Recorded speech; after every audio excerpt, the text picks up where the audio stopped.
Hey everyone, Mr. DVB here. We are officially in 2023, and you know what that means? It's time for my top 10 most anticipated movies of 2023. It is shaping up to be a great year for movies with a ton of films that I'm very looking forward to. So without further ado, let's jump right into this list.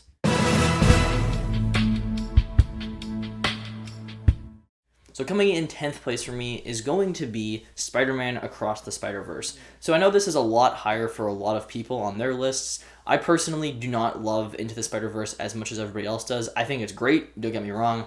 I just don't have the same level of love for it for some reason. That being said, I still think that the second one looks really damn cool. In particular, I'm excited to just see all of these different versions of Spider-Man that have existed in the past. For example, they have the 2000s PS1 Spider-Man in this movie. They have the 2018 Insomniac video game Spider-Man in the movie. They have Lego Spider-Man in the movie, right? So just seeing all of these different versions of Spider-Man, it's going to be pretty cool. But also on top of that, besides just the spectacle and all of that stuff, they did a really good job with giving a very interesting personal story for Miles' character in the first one, and I expect to see that continue here. So really looking forward to this movie. Definitely a film that I think is going to do quite well.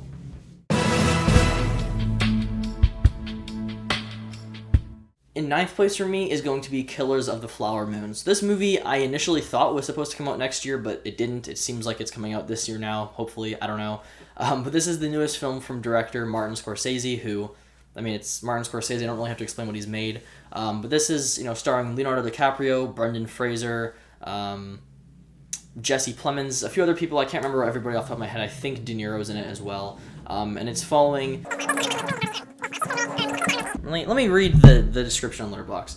Based on David Grann's broadly lauded best-selling book, Killers of the Flower Moon is set in 1920s Oklahoma and depicts the serial murder of members of the oil-wealthy Osage Nation, a string of brutal crimes that came to be known as the Reign of Terror.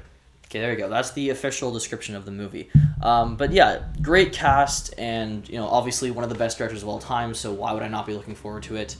So it's a film that I'm definitely intrigued by. I do not think it's being released in theaters. It's an Apple TV Plus movie. Maybe it'll have a limited release. I don't know. I don't know what they're doing with it, but I'm looking forward to it. In 8th place for me is going to be Scream 6. So I was kind of debating with this one or not if it was going to be on my list, but I love the Scream franchise. It's my favorite horror series out there because the movies are just, for the most part, really consistent. I know people consider Scream 3 to be kind of weak, but even then, I don't think it's that bad. So just in terms of quality of movies, I think the Scream films are all just really entertaining. The first one is without a doubt my favorite, but all just really fun movies. I enjoyed Scream 5, so having the same directors and same characters behind Scream 6, I'm looking forward to it. Obviously, it's coming out a year and 2 months after the previous one, so that's something to maybe be a little bit worried about, that they might be rushing it a lot. But Scream, 2 came out a year after the first one, so it's not extremely uncommon for the slasher genre. It's just a little worrying. But, it's set in New York, so it's going to be a different setting for once, so I think that's going to be kind of cool. Hopefully it's actually, in New York, and it's not going to be on a giant ship, like Friday the 13th, Jason Takes Manhattan. We'll see. I trust them. I think it'll be a solid movie, and I'm looking forward to it. In 7th place for me is going to be John Wick Chapter 4. So when it comes to the John Wick movies, I would say they're probably the biggest, action franchise going right now. Obviously, Marvel is a big action franchise, and it's definitely bigger, but if you're talking, more R-rated or just more traditional action, there's not that many franchises really kicking around, and John Wick is one of the ones that has had really strong legs the last decade. The first one came out in, I think, 2013 or 2014, and the series is still going strong. People enjoy these movies. People enjoy Keanu Reeves. They enjoy the brutal action that is present in these movies, and of course, number 4 is going to give us even more of that. I'm looking forward to it. I really enjoy the first 3. I think the third one, for me, got a little repetitive after a while, so I'm hoping 4 can kind of change things up. I can only take so many sword fights in a room with a bunch of glass and neon lights before it gets a little tiring, so I'm hoping this movie gives us something a little bit different. But I'm looking forward to it. I'm looking forward to seeing some more brutal-ass kills and Keanu Reeves' questionable acting. I'm all there for it.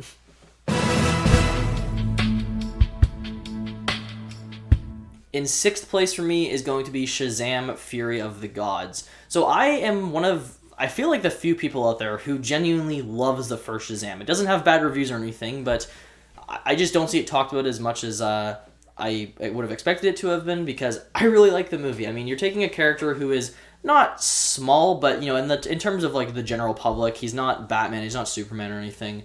And you just made it a really fun origin story. It's about a kid becoming a superhero where he turns into an adult, and what he would do with those powers. So he goes and buys beer. He goes to a strip club, right? He performs little street acts so that he can make money from people, right? It's funny, but at the end of the day, he actually learns to use his powers for good. So it has a very good character arc. And Shazam 2, while I'm sure it's not going to be about the kid stuff as much this time around, since he had that arc, I still think it looks like a lot of fun. I mean, Zachary Levi is very enjoyable in the role. This time around, the entire family is going to be superheroes for the entirety of the film and not just the final act, so I think that's going to be cool to see. And then you have Helen Mirren and Lucy Liu as the villains, which should be pretty cool. And they're definitely expanding on some of like the mystical stuff. We're going to see like dragons and like the realm of the gods or whatever, which looks like ancient Greek stuff. Really cool things. I'm looking forward to seeing all of that. I feel like I'm a bit more excited for this movie than most people are, but that's fine. I'm hoping it turns out well. It comes out in March, and we'll see it then. In fifth place for me is going to be Dune Part 2. So the reason Dune Part 2 is not as high on my list as it could have been is because there hasn't really been any marketing at all yet. And, I mean, I enjoyed the first Dune, don't get me wrong. I thought it was great, but it didn't quite blow me away as much as it did for a lot of other people. I felt like, and I don't want to be this guy, but it could have used a bit more action. Like, the movie felt like it was building up to a big battle sequence, and then when that battle happens, it cuts away back to, like, Paul Atreides and his mom in the sand, and I was like, no. So, from what I've heard, it seems like Part 2 is going to be more of a all-out battle film, and that should be awesome, because I liked the story of the first one, I liked the characters, obviously, from a technical level, it's incredible. I'm just hoping that it can be a bit more engaging from like action standpoint, I guess. I don't know. I don't want to sound like some like idiot by saying that, but I do feel like they could have done a bit more in that regard, and so I'm hoping that the second one does that.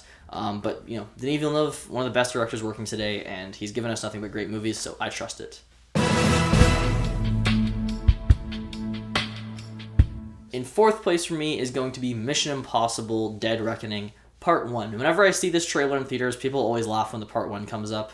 It does sound a little bit cheesy, but I love the Mission Impossible movies. I always thought they were entertaining, but it was around the fifth movie where things really changed. And then, of course, the sixth one, Fallout, came out, and I loved that movie. I think it's one of the best action movies we've had in a long time. It's super entertaining. The action sequences are phenomenal. The stunts are great. The final act with the helicopters is magnificent. And we have the same director, Christopher McQuarrie, returning to direct this one. Obviously, Tom Cruise is just going to be doing even more crazy stunts with that whole motorcycle off the cliff into a gliding sequence or into a parachuting sequence. There's like a train that goes off a cliff, which was legitimate. Tons of crazy stuff is going to happen in this movie, and I'm all there for it. Just expecting even more of that awesome action. And Mission Impossible: Dead Reckoning Part 1. Looking forward to it.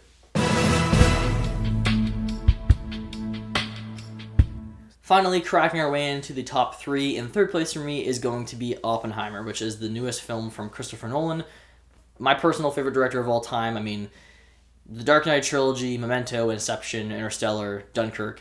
The guy is incredible. He gives us so many awesome movies. He gives us incredible effects and practical effects, and just love everything he's done. And so, naturally, Oppenheimer, or his next movie, is going to be very high on my list. So this is going to be a film, more of a biography focused, or a biopic focused on, Oppenheimer, who was the man behind the atomic bomb. So we're going to see the creation of that, and it has easily one of the most, if not the most stacked cast I've seen of all time. I'm not going to list everybody off that's in this movie, but you have Cillian Murphy, you have Florence Pugh, you have Robert Downey Jr., Matt Damon. I'm forgetting people. There's a ton of people in this movie. It's an absolutely insane cast, and so many of those big names are going to be playing like minor supporting roles, which is crazy. I think Gary Oldman's even in it, right? Like it's got an insane cast. As long as Michael Caine is in there making a cameo in some way, shape, or form, I will be happy. But the trailers, they look awesome. I mean, there's been like 3 trailers for this movie now. There was the IMAX trailer, the newest trailer, and then there was the teaser trailer. And it just looks really damn good. I mean, it's going to be suspenseful, interesting, because it's not just about the creation of the nuke, but it's also just everything that happened with Oppenheimer's life, with certain international things he was tangled up in, conspiracies and whatnot. So it'll be really damn cool. Arguably, I feel like it could be Nolan's like first Oscar win, because he hasn't won an Oscar. I feel like since this is kind of straying away from his typical sci-fi stuff, which the Oscars just tend not to like the sci-fi genre for some reason, I feel like this could be the movie that really gets him some recognition from the Academy, right? So as long as it has a great script, I am really hyped for this movie. So Oppenheimer, 3rd place. Moving into 2nd place for me, we have Guardians of the Galaxy Volume 3. I love the Guardians of the Galaxy. They're my favorite group of characters in the MCU. They're just so entertaining. James Gunn's writing, I mean, not only is it absolutely hilarious, but it's also just very good from a character standpoint. I care about each and every single one of these characters, and I know that not all of them are going to be making it out of this movie. So I'm ready for this to be, a sad movie. I'm ready for it to be hilarious. I'm just ready for all of these different things. It looks awesome from the trailer. I absolutely loved it. I mean, he knows what he's doing with these characters and with this story. And that's what I love about him as a director and as a writer, is he took this group of characters, relatively smaller and not as well known, and turned them into some of the most recognizable characters in the genre. And that's awesome and deserves a ton of recognition. And yeah, last one of the series for these characters, so I'm really interested to see how things turn out. I think it's going to be hilarious and everything, like I said. I'm also really intrigued by the villain, the High Evolutionary, who seems really weird from the trailer. I guess he's the guy who created Rocket Raccoon and stuff, so that'll be cool to see. Just really looking forward to it. I'm definitely in a bit of a kind of phase with the MCU right now, where I'm starting to grow a little tired or just uninterested with some of their stuff, but this one definitely stands out to me among other things. Like Ant-Man and the Wasp, Quantumania, the only reason I'm looking forward to it or intrigued by it is to see what it's going to do for the future of the MCU, because I want to see what's going to happen with Kang as the villain.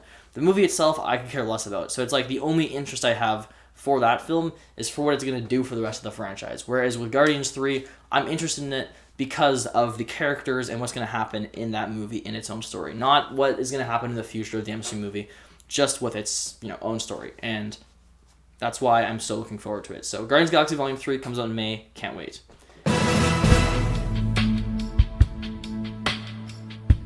And finally, number 1, my most anticipated movie of 2023 is Indiana Jones and the Dial of Destiny. So, yeah, I mean, there seems to be a lot of people who are against this movie or not looking forward to it, either because it's, Harrison Ford's 80 years old or whatever, or it's because of a bunch of stupid leaks and stuff that are going around, which seem incredibly fake.